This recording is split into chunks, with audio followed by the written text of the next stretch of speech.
Dosa besar yang pertama adalah syirik kepada Allah Subhanahu wa taala, yaitu menyekutukan Allah Subhanahu wa taala. Bagaimana tidak?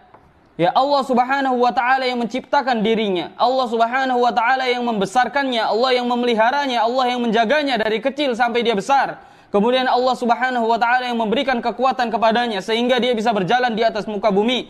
Allah memberikan ketentraman, keamanan. Namun dengan mudahnya kemudian dia menyekutukan Allah Subhanahu wa taala. Padahal Allah mengatakan, "Wa ma khalaqtul jinna wal insa illa liya'budun." Tidaklah aku ciptakan jin dan manusia kecuali untuk beribadah hanya kepadaku. Qala Ibnu Abbas radhiyallahu anhuma, liya'budun ayyuwahidun. Manusia diciptakan adalah untuk menyembah Allah, yaitu untuk mentauhidkan Allah Subhanahu wa taala, untuk menyerahkan seluruh ibadahnya hanya kepada Allah Subhanahu wa taala. Hidup dan matinya seluruhnya hanya untuk Allah Subhanahu wa taala. Namun ketika dia menyekutukan Allah Subhanahu wa taala, maka ini adalah jarimah yang paling besar karena ini menyangkut hak Allah Subhanahu wa taala.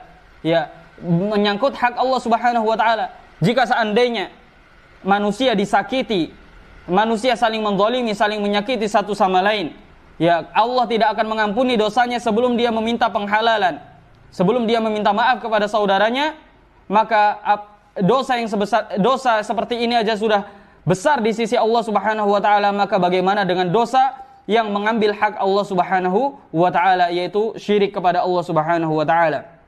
Sebagaimana hadis yang diriwayatkan oleh Mu'ad bin Jabal radhiyallahu anhu, lamma ba'athahu ila al-Yaman, sebelum Nabi SAW mengutus ke negeri Yaman, Nabi SAW mengatakan, "Atadri ma haqqullahi 'alal ibad wa ma haqqul ibadi 'ala Allah." Wahai Mu'ad, tahukah kamu apa hak Allah dari hambanya dan apa hak hamba dari Allah Subhanahu wa taala? Qultu Allahu wa rasuluhu a'lam. Maka Mu'ad berkata, Allahu wa rasuluhu a'lam. Hanya Allah dan Rasulnya yang tahu.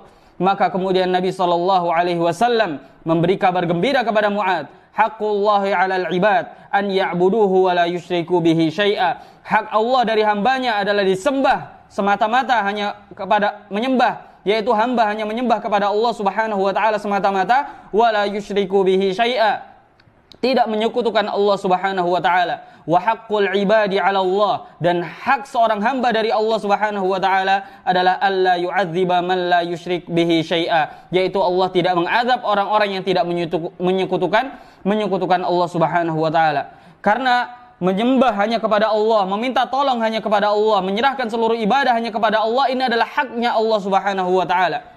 Ya, iyyaka na'budu wa iyyaka nasta'in. Hanya kepada Engkaulah kami menyembah dan hanya kepada Engkaulah kami memohon pertolongan. Siapapun yang menyembah kepada selain Allah, siapapun yang meminta pertolongan kepada Allah, kepada selain Allah, siapapun yang beristighatsah, mencari wasilah selain kepada Allah Subhanahu wa taala, maka dia sudah melakukan jarimah yang besar karena dia mengambil hak Allah Subhanahu wa taala.